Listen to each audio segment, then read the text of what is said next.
I'd like to welcome everybody to today's presentation on developing hardiness and resilience. We've been talking a lot about crisis and trauma and kind of depressing stuff over the past few weeks. And so this week I decided I wanted to switch to positive topics. How can we develop hardiness and resilience? It doesn't even need to be in terms of treating it for someone who doesn't have it, but for small children, for the people that are around us. How can we help them enhance their hardiness and resilience so they can live happier? Yes, I'm ridiculously optimistic today. Sorry. Actually not sorry. Objectives. We are going to define resilience and identify characteristics that make people more resilient and ways they can enhance those characteristics. And hopefully I will get some suggestions from you guys along the way about techniques that you use to actually put this through. We'll define hardiness right at the end and examine why hardiness is important to resilience. Resilience is the capacity to bounce back. And on one of my other videos about resilience, I had a beach ball with an elephant standing on top of it. When you explain it to kids, sometimes I used to like to do it in the pool, because you could take a beach ball and you could push it underwater, and resilience is the ball bouncing back up and like flying out of the water. Anything you can do that is active, especially with kids, tends to make a point. For those of you who are older, you may remember Weeble Wobbles, and that was my first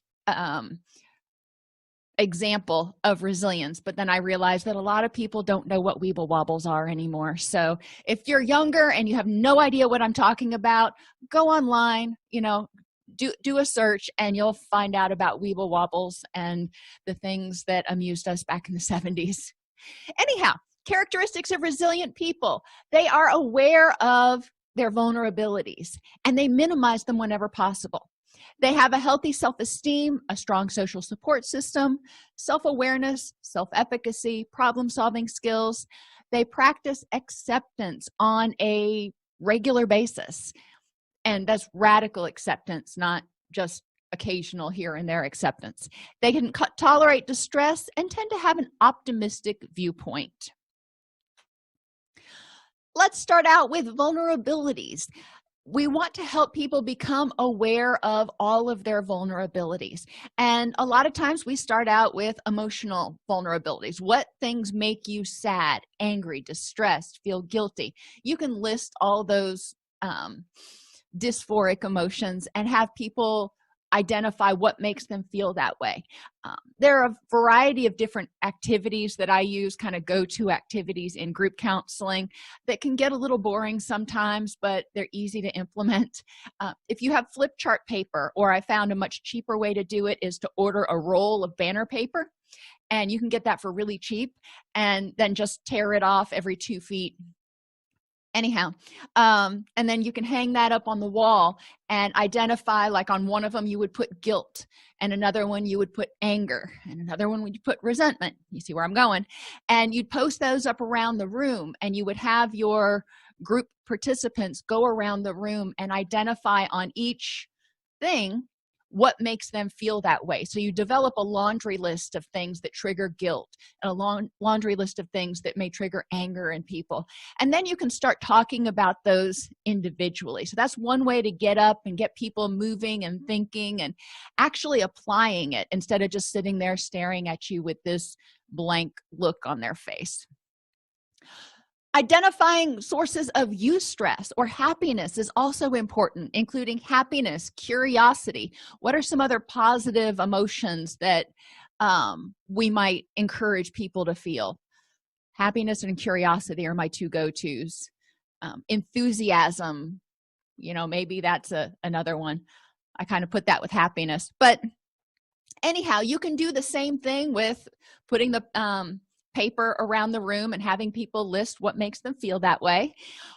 Another thing that I've done with happiness, just because I like to when I'm wanting to do things on happiness, I like to do things that are kind of silly anyway.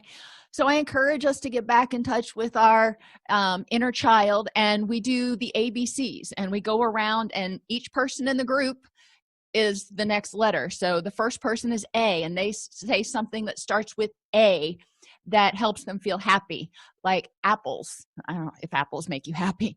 And the next person identifies something that begins with B that makes them happy, like babies. And C is for cats. You see how we do it. And you can go all the way around the room doing that. And some of them are a little bit more challenging, like X and Q, which is when it gets a little bit fun. But that's something else to do besides having the posters around the room. And that also encourages or forces everybody to participate, because you're just going from person to person to person. Once they've identified their sources of eustress, you want to talk about ways to encourage those. If they talk about cats is for C. Okay, well, do you have a cat? And if you don't, how can you tap into that? What things can you bring into your life that can make you happy? Maybe it's just going online and watching videos of cats because they're allergic or whatever. But identifying the things that make them happy, and then how to bring that into their life, taking that knowledge and putting it into practice. And that's what we try to do with everything, isn't it? Then we move on to mental sources of distress and eustress. Mental distress is confusion, difficulty making decisions, poor problem solving, all that stuff that goes along with anxiety, depression, and fatigue. So we want to identify the sources of distress, what causes them to feel confused or foggy-headed and those sorts of things. But we also want to help them identify things that they can do in order to enhance their concentration and their problem solving. What can help you think more creatively? What can help you think more clearly? Then we move on to physical.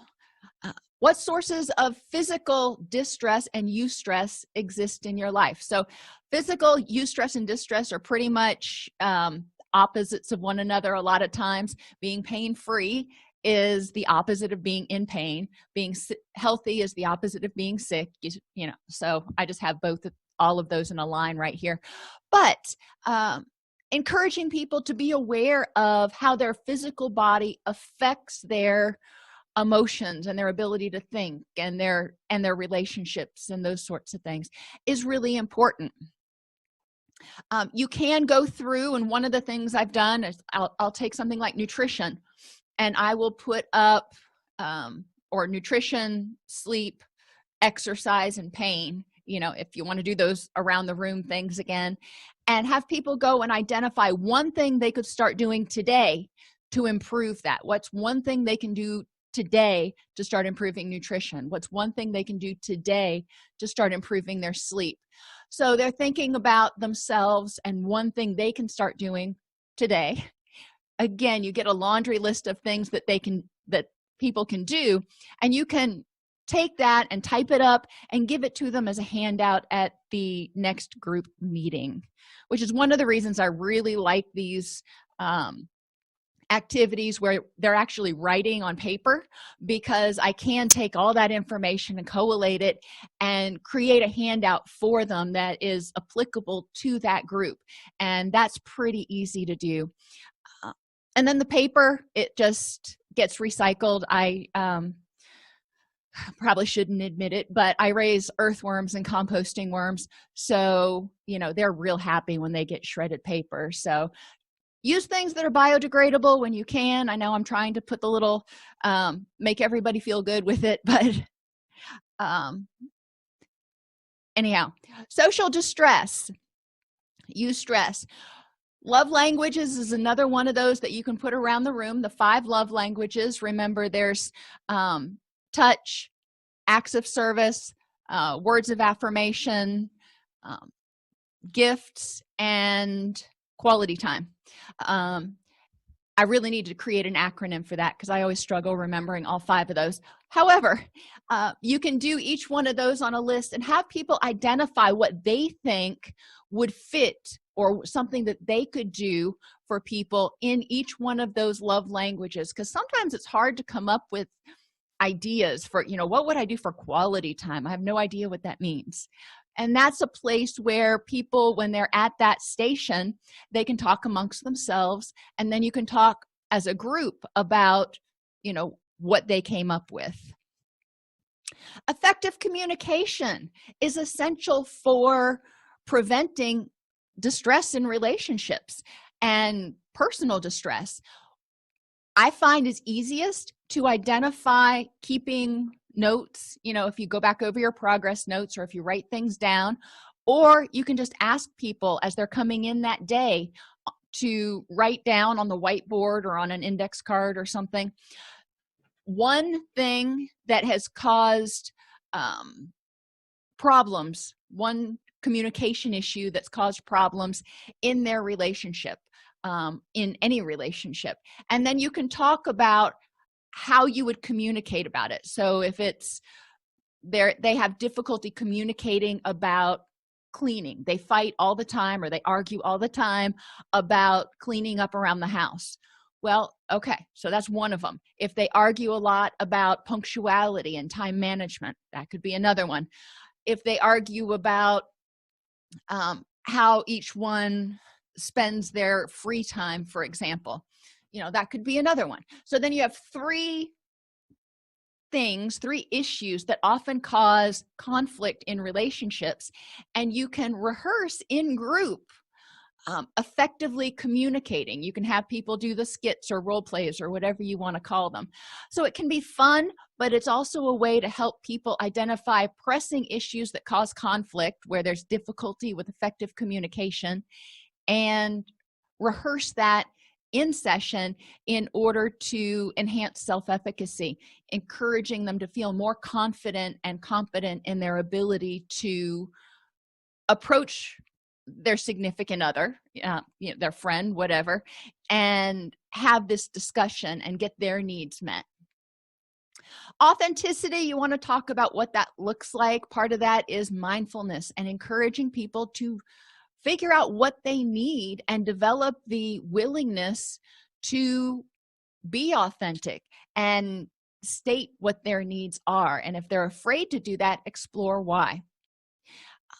Helping them identify positive people in their life.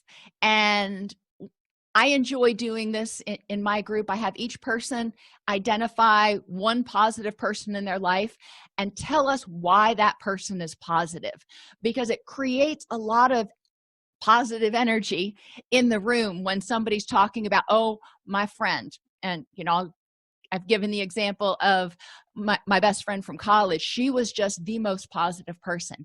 Every time you interacted with her, everything was amazing or awesome. She was never just fine. And she just brought such energy to the room.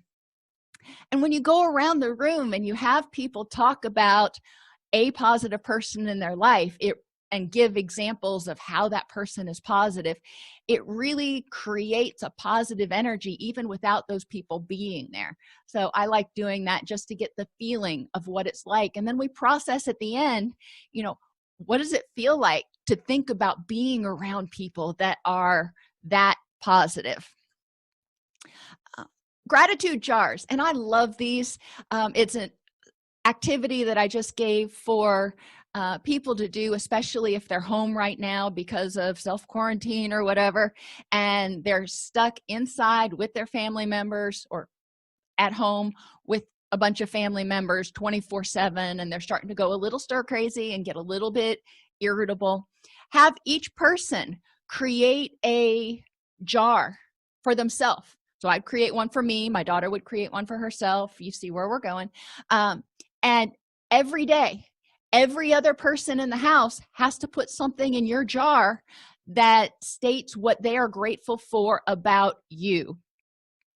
So that is a way to encourage people to remember, I am grateful for my daughter for these reasons. I'm grateful for my son for these reasons. Even if he grated on my every last nerve today, which he didn't, but if he did, I could remember that. And that forces me to turn my mind, as Linehan would say, to focus on what I appreciate about that person, and recognize that, yeah, things are maybe tense right now because we're all a little tense. So gratitude jars can be awesome, and those are things that people can keep with them forever. So these jars get progressively full. If you keep doing it every single day for a year, then you're going to have, at least 365 notes in there. Unless there are multiple people in your household, you may have over 1,000 little things that people were grateful for you that day. Daily blessings is another thing that Maribel uses, and that can be a personal way of focusing on what's going on and being grateful for what we have. So that's a great one to put under, for example, emotional eustress, having people really reflect on what they are grateful for that day. And then remembering to help people enhance secure attachment. And when we are young, and I talked about this a little bit Tuesday, I believe, when we're young, we develop a secure attachment with one caregiver. We kind of rely on one person that's going to meet our basic needs because we can't meet our own. As adults, we're able to meet our own basic needs most of the time, so we're less dependent on one person. We're less, it's less crucial, but we do need other people, and we need multiple other people in our life. And they find that adult attachment usually occurs across multiple relationships. So you may have multiple people that you reach out to for different reasons, and they fill different purposes in your life, for lack of a better word. And the acronym that I created just to kind of help you remember what is required for a secure attachment is CRAVES. Consistency. We need to be there for each other. If I know that if I call my friend Rita at 10 o'clock today or at 2 o'clock in the morning, she's going to be there. She is consistent like clockwork. We need to be responsive to each other. So when somebody is having a bad day or a good day, we are responsive and we're like, hey, let me hear what you've got to say. There's a difference between picking up the phone and just, and being responsive. We need to pay attention, and that means nurture that relationship even when something's not wrong, especially when something's not wrong. Relationships need to be nurtured. They need to be fed, just like plants do. Provide validation and empathy to one another, that our feelings are our feelings and they are right because they are ours. Provide encouragement, support, and solution generation. And there are other classes on the YouTube channel that really go in depth on enhancing attachment, but I do like to bring up that acronym because it's easy to remember, and it's one of those that is easy-ish to help people embrace. And environmental distress and eustress. Look around.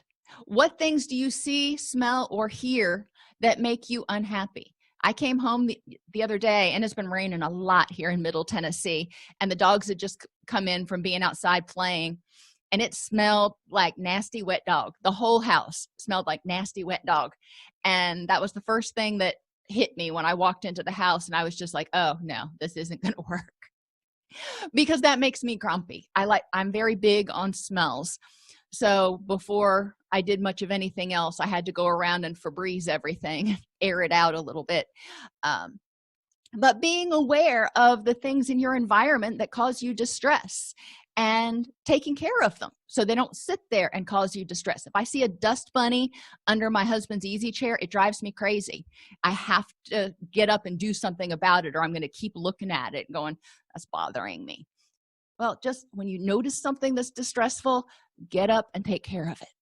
But also add things in your environment that add positivity, sights, smells, and sounds.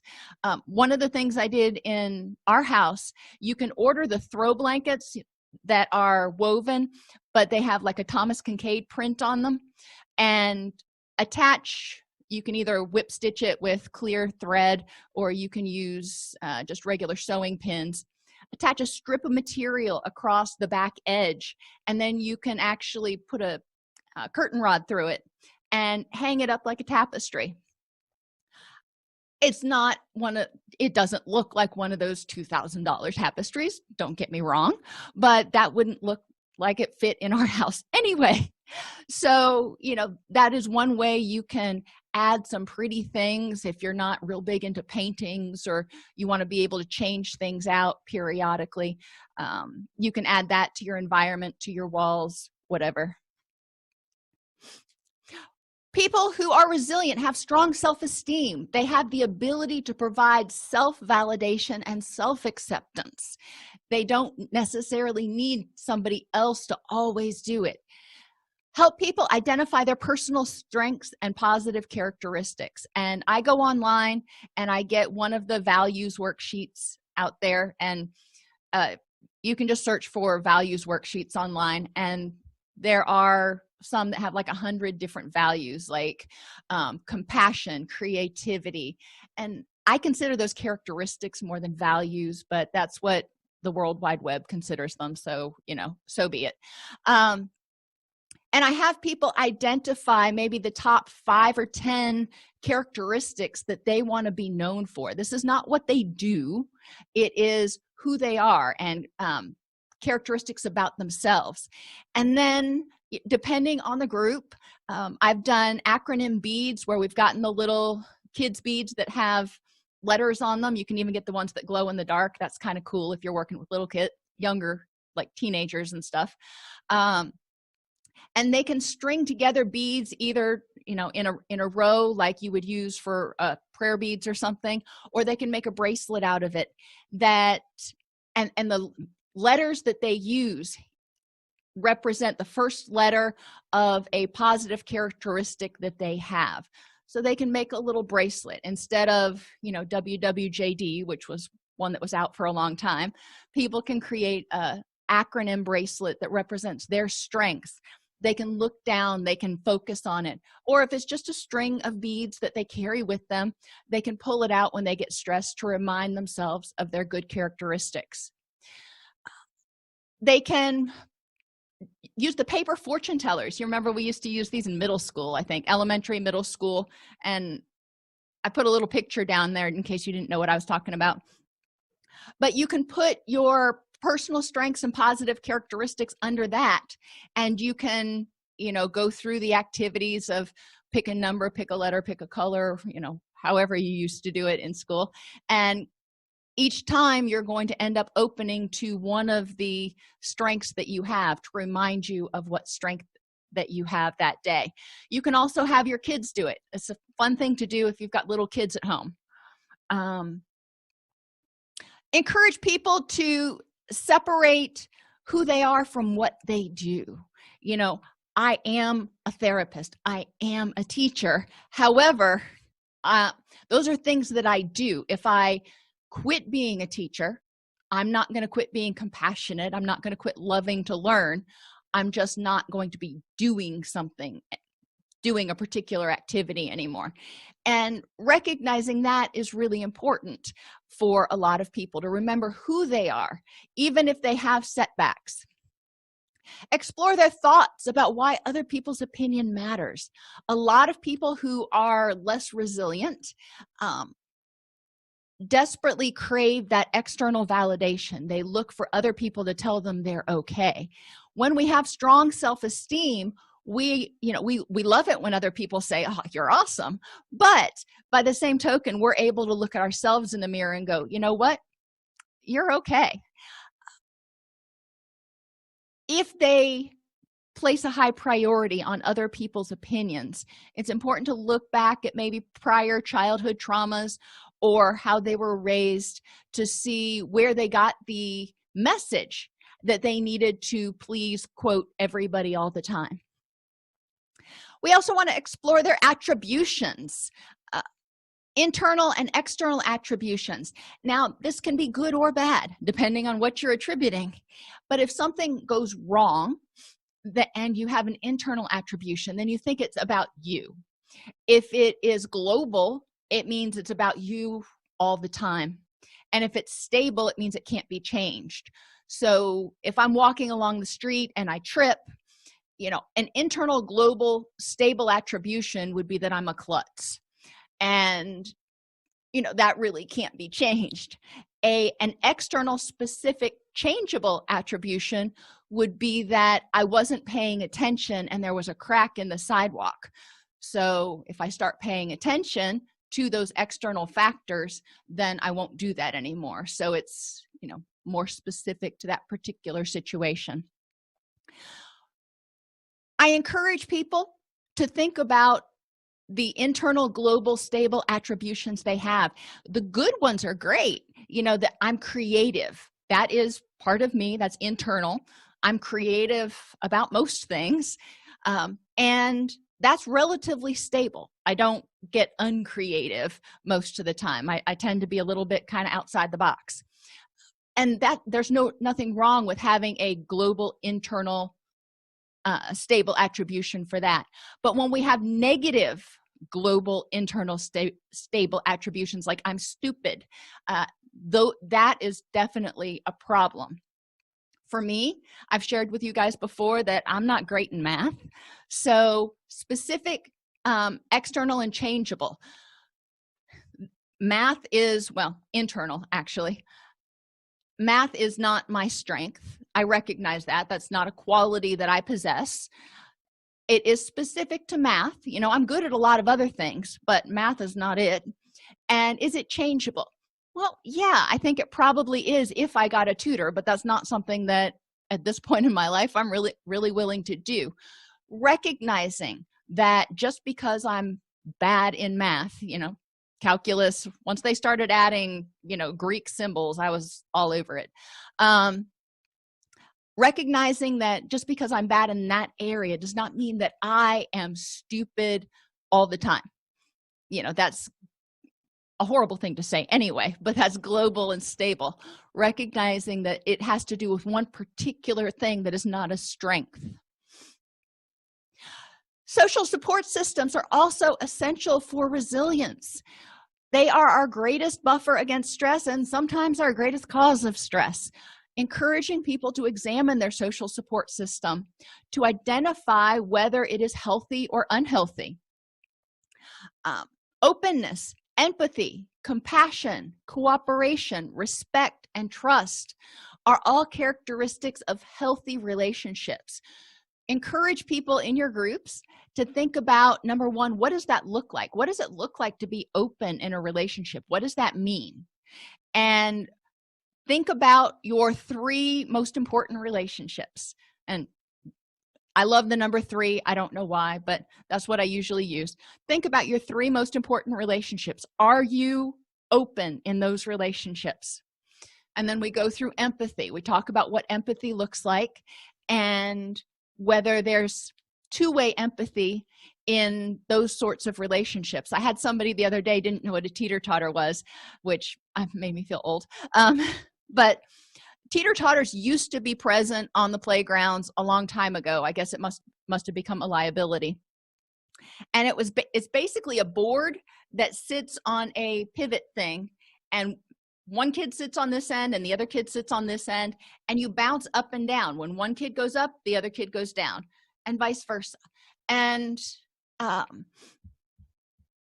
lot of times that's how relationships are. Sometimes one person will need a whole lot more effort and energy because they're in a crisis, but then other times seesaw, thank you.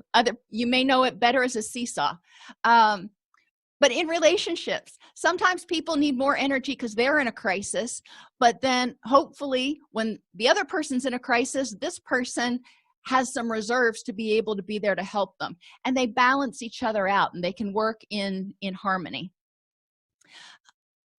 Anyhow, I go through each of these characteristics of healthy relationships and have people think about those 3 relationships that are most important and whether those relationships have these characteristics and how they could enhance these characteristics in those relationships. So maybe they already are open in their relationships, but how could they enhance that?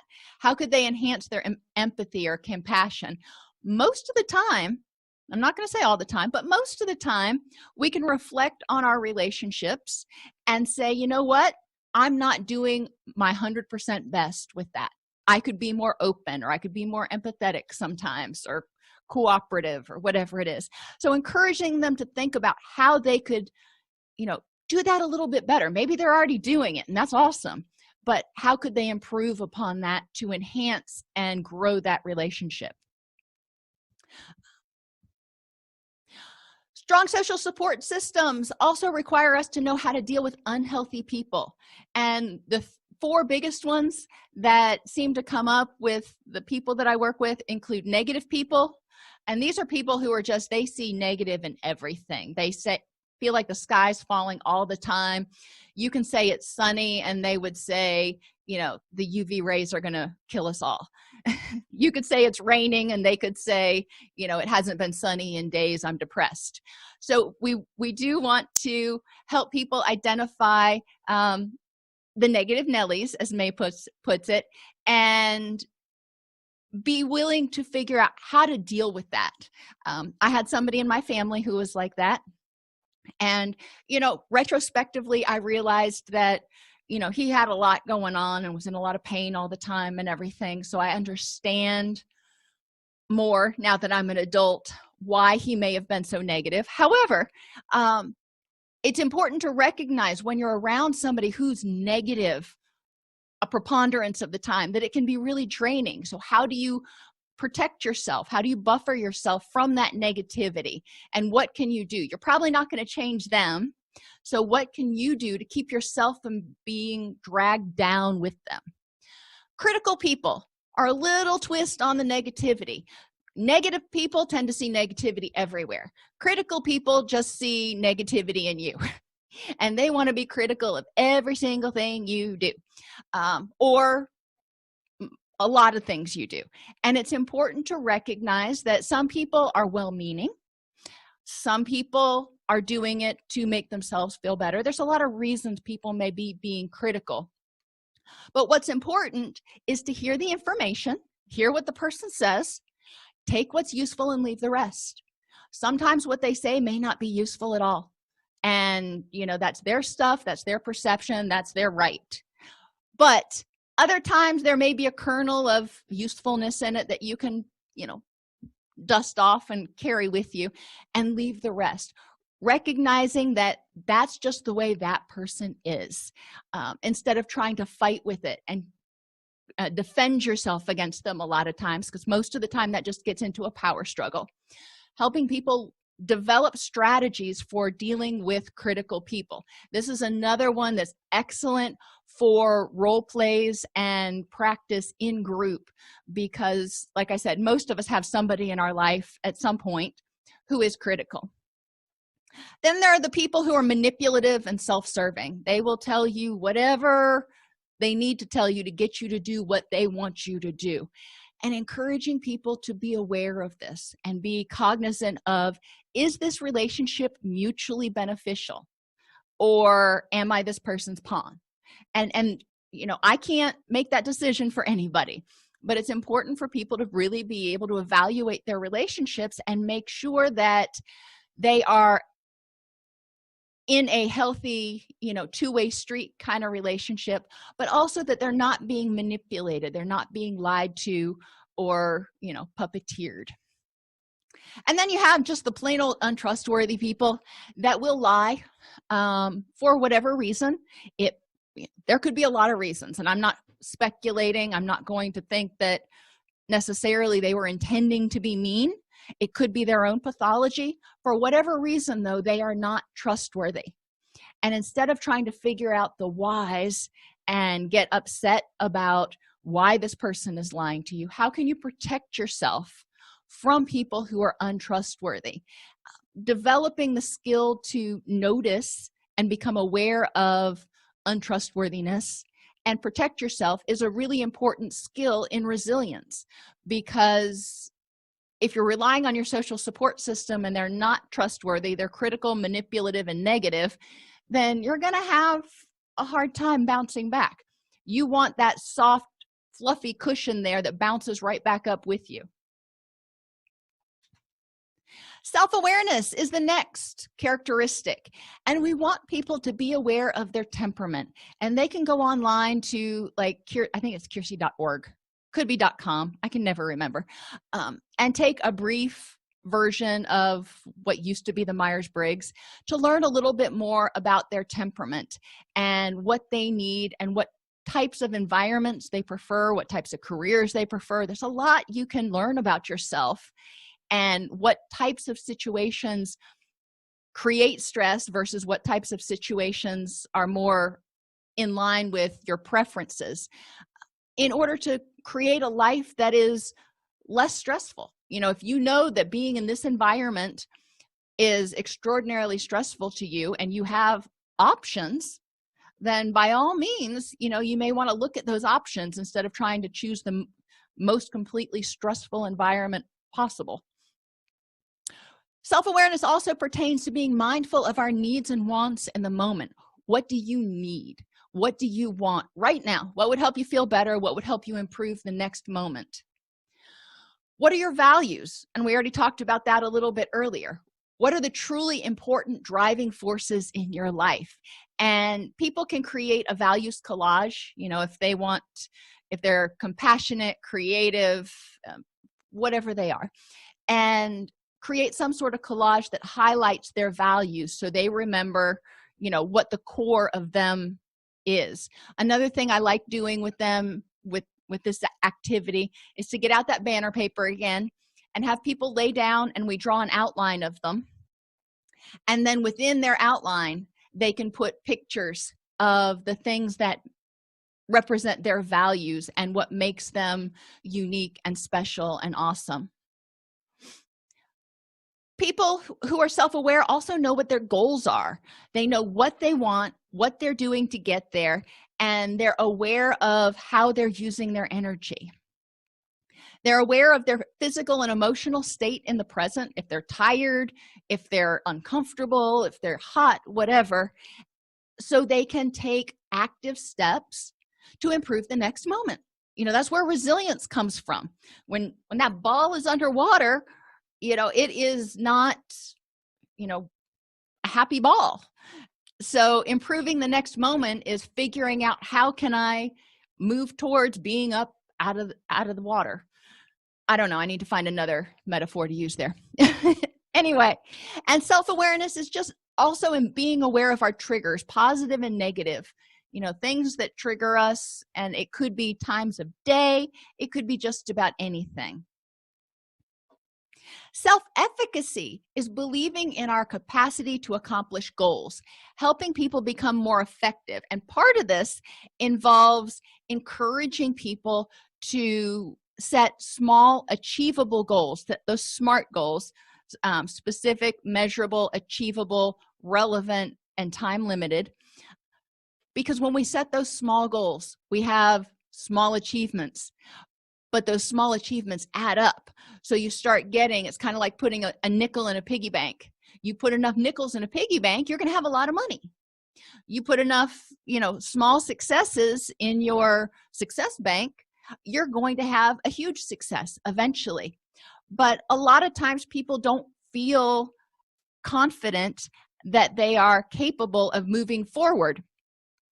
So it's important to help them set a goal that's just a baby step forward so they can take that little initial step and go, I got it. Good for me.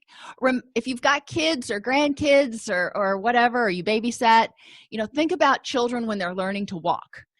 First they start out by crawling and they realize, oh, hey, this is forward. And they are so proud of themselves. They may not be able to go very far. I remember when my son first started sitting up, he was so proud of himself. He couldn't sit up for long before he would start like falling over like the Leaning Tower of Pizza. But you could tell he was just so proud of himself. He'd get this great big smile on his face like, gee, I'm upright. Small goals. I wasn't expecting him to go from being prone to walking. I was really happy when he got to the point where he was able to sit up or roll over. I mean, with kids, we give them a lot of latitude for small steps. And somehow we forget that along the way for ourselves. We want to encourage people, in order to enhance their self-efficacy, to identify themselves as survivors, not victims. of circumstance. This happened to me and I survived it.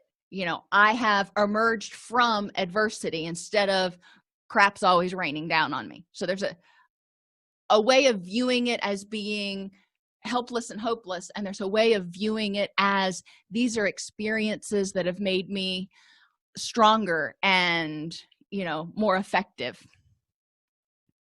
Hardiness goes along with self-efficacy to a certain extent. Hardiness is a combination of commitment, control, and challenge.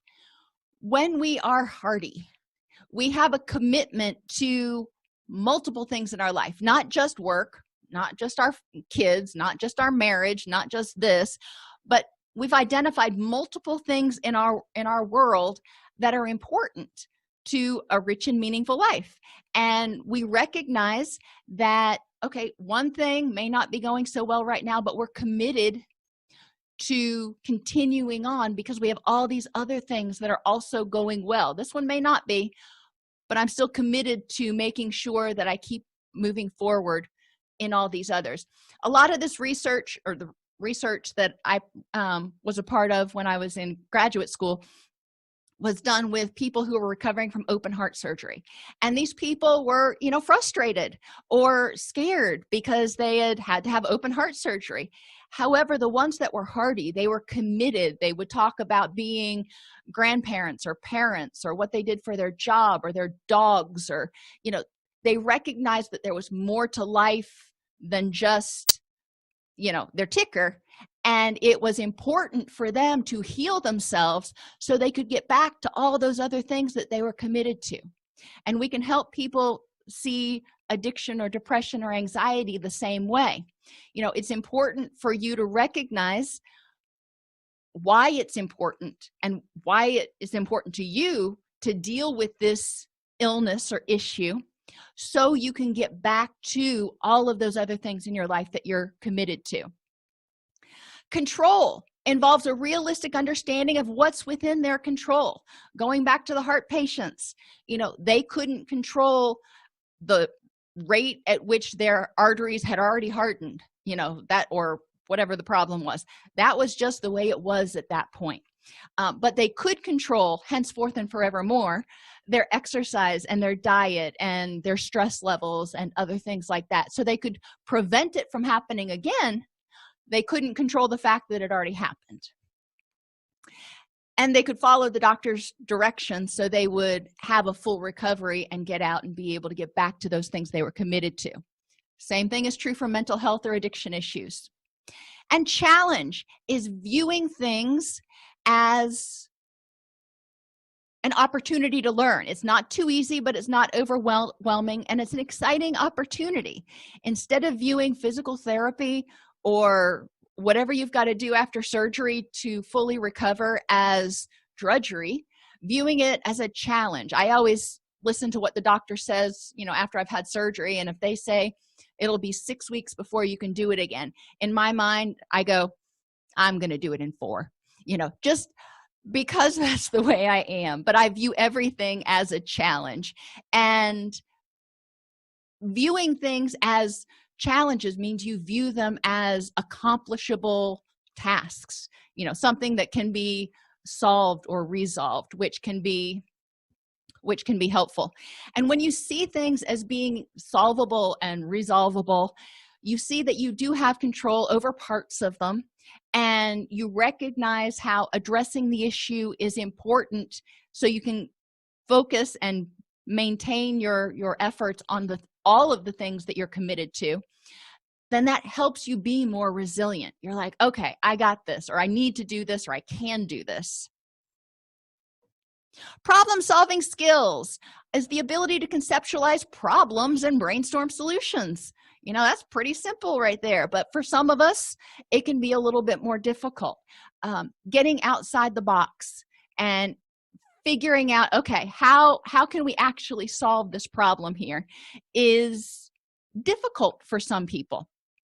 I tend to, like I said earlier, I tend to be kind of an outside the box kind of person anyway. It's harder for me to get in the box and look at the simple solution. But that's where, my social support network is helpful, because they can kind of rein me in a little bit. but being able to identify issues and say, okay, I see this as an issue right now. What are 4 ways we could solve it? Notice I didn't say 3. That was real outside the box for me. I'm goofy today. Sorry, y'all. Willingness to seek out help. A lot of times we can solve our own problems, but there are times where we do need other people's input or assistance or suggestions, and that's okay. We need to be willing to say, this is outside my pay grade. And then once we have the ability to do something and we're willing to do it, then we need to actually do it. Having the ability to exercise and having that gym membership and, being willing to exercise is great.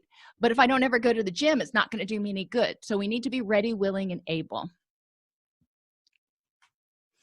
Acceptance and encouraging people to recognize that radical acceptance is such an important skill, because sometimes things just are. They are unfortunate, they are inaccessible, they are unchangeable, they are unfair. And I just did some work with a group the other day that was dealing with something just like this, and it was unfortunate what had happened, and there was just no good positive explanation for it. It was, and it sucked, and it was what it was. We couldn't change it, and that's where that radical acceptance comes in. Noticing the situation, noticing how you feel, and accepting how you feel about it without judgment, and then deciding, okay, well, there's no explanation for this, and it's a really awful situation, and I can sit here and I can think about it, and I can get angry, and I can keep searching for solutions, even though I know there's likely no ready answers. Or I can identify ways to improve my next moment. What else could I do in reaction to this situation besides try to find answers? And willingness to accept life on life's terms without judging or trying to change the unchangeable. This situation that we've got going on right now, and the situation we have every year when the flu happens, viruses are going to come and go. We're going to have the flu. We're going to have things that come and go. We're not going to be able to change that. We don't live in a germ-free bubble. But what things can we change? There are things we can do that we can empower ourselves to do to feel safer, which is where resilience comes in. Instead of the unresilient person would say, I throw up my hands, there's nothing I can do, we're all going to die, which is not a helpful way to think. The resilient person would say, okay, this flu comes around every year. What can we do henceforth and forevermore to prevent ourselves or protect ourselves as much as possible? They dedicate their energy to things over which they have control. Distress tolerance, and we've gone over these skills a lot. There are lots of videos on the LCEU's channel on distress tolerance and emotion regulation, so I'm not going to go into them in depth right now. But recognizing that resilient people have the ability to feel a feeling without having to react to it. I can be angry and not have to react. I can be, sad and not have to react. I can cry if I want to, but there's nothing that I have to do necessarily. Recognizing, being mindful and saying, I am angry, or I have a feeling that I'm angry right now, or I'm angry, but I can choose whether or not to stew in it. Encouraging people to develop statements that they can use when they notice, when they're in that noticing mindfulness place. What statement are they going to use to identify how they feel and help them get into that place where they can let the adrenaline kind of drain off a little bit so they can think more clearly. With distress tolerance, we try to avoid the victim stance. You made me this, that, or the other. Right now, we're just focusing on me. I am noticing. There's no active attempt to change it at this point. I'm noticing I'm angry. At this moment, I am not trying to change it. I'm just trying to figure out how I feel, what I need. And I'm recognizing that the feelings are there to tell me something, and fighting them or nurturing them only prolongs them. So I notice it, and I don't try to change it right away. I notice it, and then I take a moment to say, okay, what is the next thing I can do to improve the next moment? This moment is gone. How can I improve the next moment? I don't have to stay stuck in the mud. And finally, optimism is finding that silver lining. And people who are resilient tend to be optimistic. They view failures as learning opportunities, or just one way not to do it again. And these are really fun to failure, especially if you go online and you can find different quotes about failure and identify different ways of viewing failure, as opposed to viewing it as something that is devastating, viewing it as a learning opportunity, as evidence that you stepped outside your comfort zone. There's lots of different ways that we can view failure. Encourage people to look at relationships with compassion. Or rainy days. Some people see a rainy day as gloomy and nasty and wet and mucky, and trust me, that goes through my mind when the dogs are running through the house with their little muddy paws.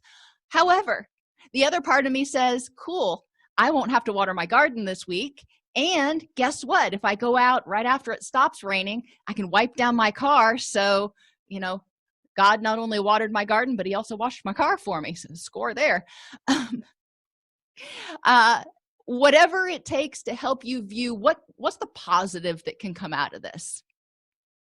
Sometimes we have life changes, and instead of seeing it as a crushing end or blow to that part of your life, you can view it as an opportunity to find a new direction.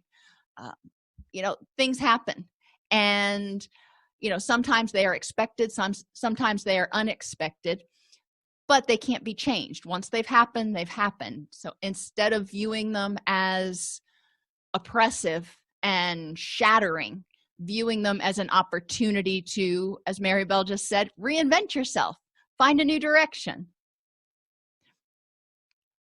Resiliency is the capacity to bounce back, and it's a quality we can enhance in our clients while also helping them reduce distress. I like to teach resiliency from let's identify what's going awesome in your life and how can we make it awesomer. And I don't think that's actually a word. Resilient people are aware of their vulnerability.